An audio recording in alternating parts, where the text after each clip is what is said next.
Hi, it's Alicia again, hopping back on to the presentation to now discuss tax time.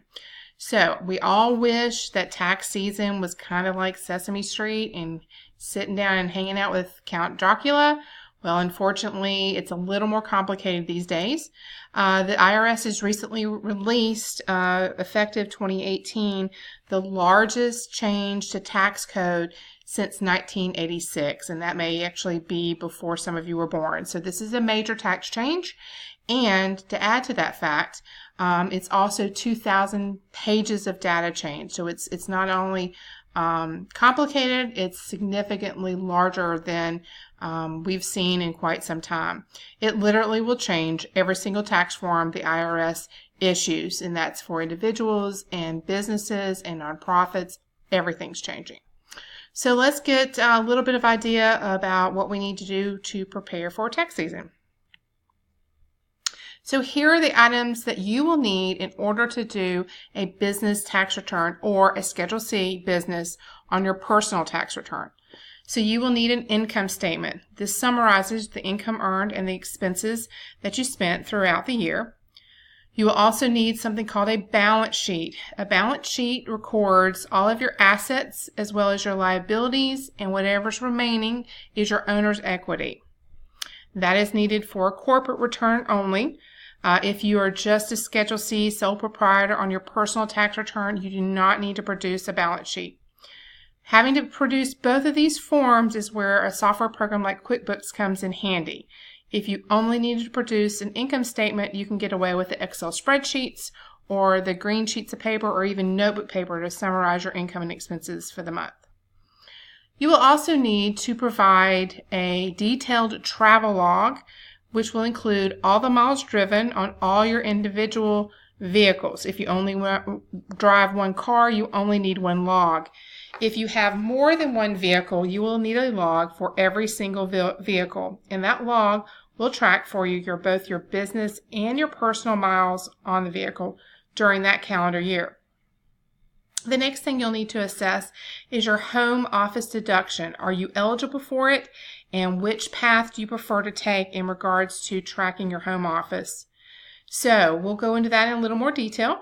I do have a checklist that is available, and below is my email address. If you would like a copy of a couple of these handouts, I'll be happy to provide that to you via email.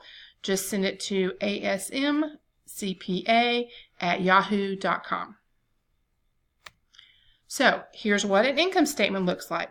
This is an extremely simple one, as you might imagine. More complex ones just mean that there's more categories, but this will be formatted in a similar fashion. So at the top, you'll have your revenue. This is your sales revenue. If you want to break out your sales revenue because you have sales revenue streams from more than one avenue, you certainly can do that. But as far as the tax return is concerned, we're really only caring about how much total revenue you have in your business. The next section will list all of your expenses. It could be your cost of goods sold, your selling expenses, administrative expenses, general expenses.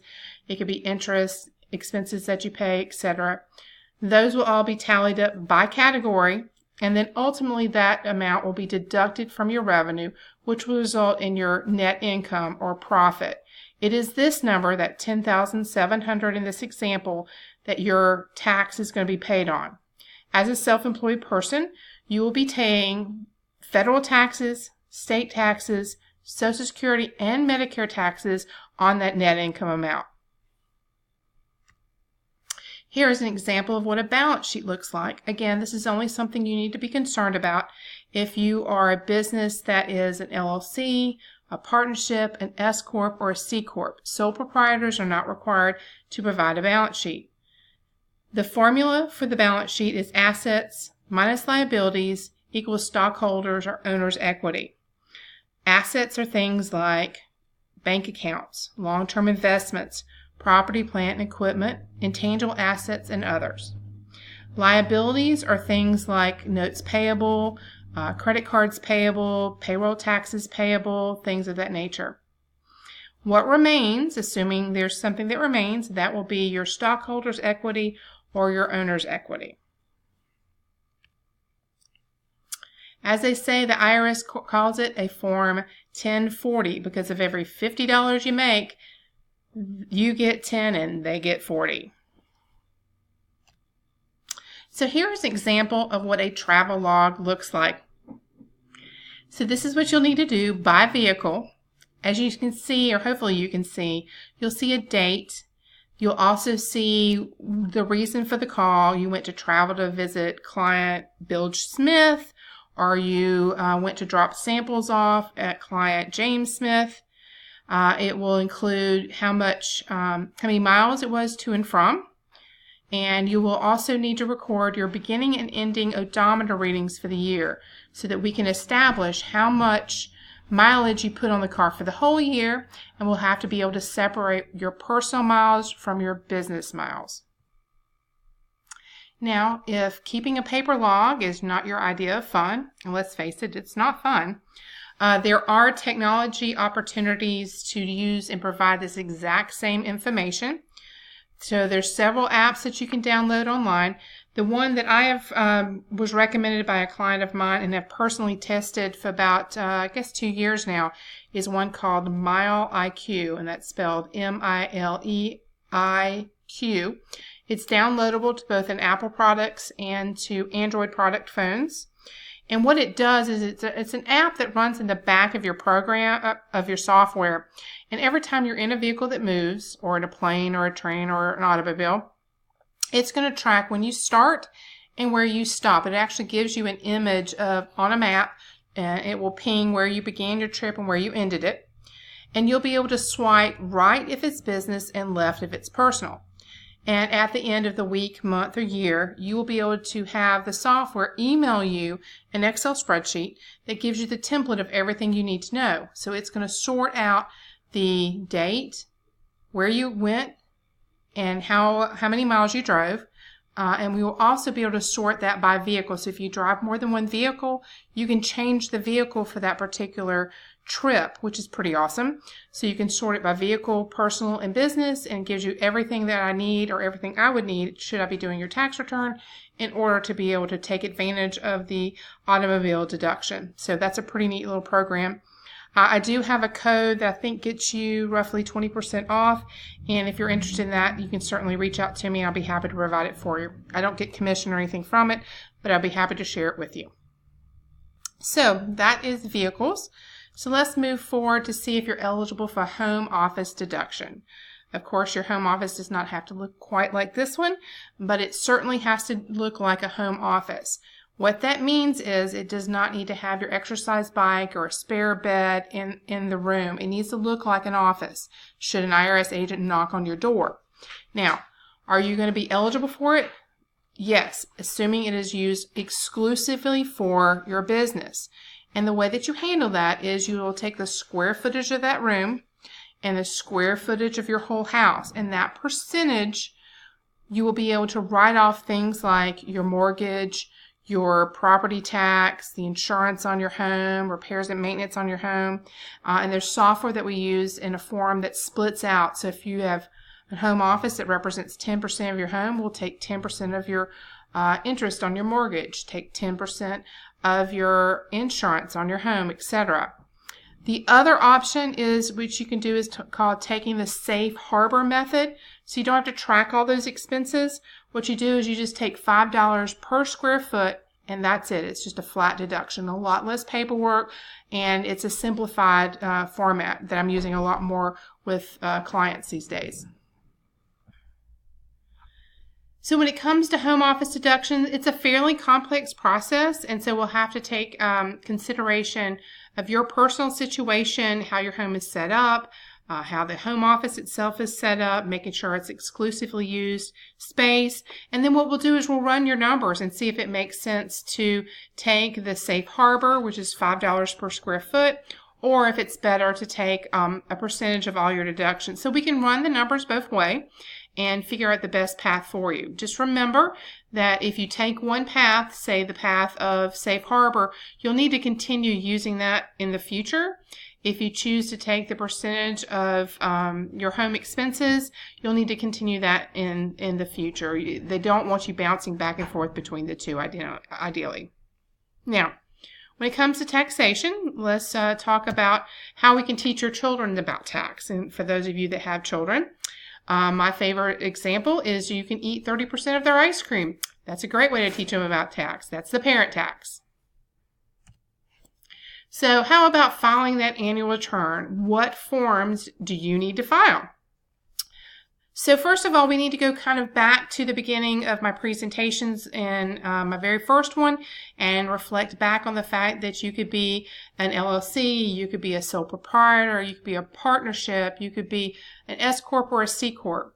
Each one of those entities has a path to file your tax return. So if you're sole proprietor or a solo LLC, what you're going to do is you're going to file what's called a Schedule C on your personal tax return. And in addition to the Schedule C, you'll have additional backup and schedules and forms that flow into the Schedule C that will help you track and show the government where your expenses come from and calculate your deductions for you. You can also just simply go on to the IRS website and peruse that area. There's some hyperlink extensions that you can Google Schedule C, and you can get an idea of some of the instructions straight from the IRS website. As a general rule, most of my clients I give them a format to which to put their information together, and then they bring that to me, and then we utilize their information to maximize their tax return for them to help mitigate as much income as possible and to maximize their refund. So we're always looking out in the best interest of our clients in terms of trying to figure the best way to handle it specific to their case. Now, if you are a small business or a statutory employee with expenses $5,000 or less, you may be able to file what's called a Schedule C EZ form, which is an even more simplified Schedule C form. It has fewer items to deduct, and the instructions really simplify it down considerably. I rarely use this form as most of my clients either make more money than the $5,000 or it makes sense to do the full Schedule C so that I can maximize their deductions for them. Now, as far as the self-employment tax, because the Schedule C is earned income, you worked for it, you earned it, you have to pay self-employment tax. So you also have to do Schedule SE, which is a form of the 1040 tax return. And that's where you'll be calculating your self-employment tax. And that is going to be the funds that come to pay your Social Security and Medicare. And remember, on your W-2 wages, you already pay Social Security and Medicare. But what you may not know, and most people don't know, is that Social Security and Medicare matching dollars is paid by the employer. And since you're self-employed, essentially, you have to pay double Social Security and Medicare because you're both the employee and the employer. So that Schedule SE on your 1040 tax return will calculate that amount that you need to pay, and that will flow through to your 1040 tax return, and ultimately will let you know how much taxes you need to pay for federal as well as Social Security and Medicare. Now, if you have formed a partnership or a C Corp or an S Corp, those individual corporations are going to have separate tax returns. So a Schedule C is a part of your 1040, so it's extra pages on your personal tax return. But the partnership, S Corp, and C Corps are physically separate tax returns. All of those tax returns create documents that they kick out that report to you on your personal tax return that flow through income. But partnership and S Corp, that form is called a K-1. You can kind of think of it as your W-2 for your corporation, because what it does is it takes the numbers from your corporation and reflects that profit on your personal tax return. It helps prevent double taxation. You only pay taxes on the pass-through income from your business on your personal tax return, not on your corporate. Now, corporate tax return, again, has its own tax return, and the way it distributes income to its shareholders is either their employees, and they get W-2s, or their stockholders, and they get dividends. You may have seen a 1099 DIV, say you own stock in the stock market. It's the same sort of thing, but you'll be looking at your corporation being your business, and a 1099 DIV will be generated, and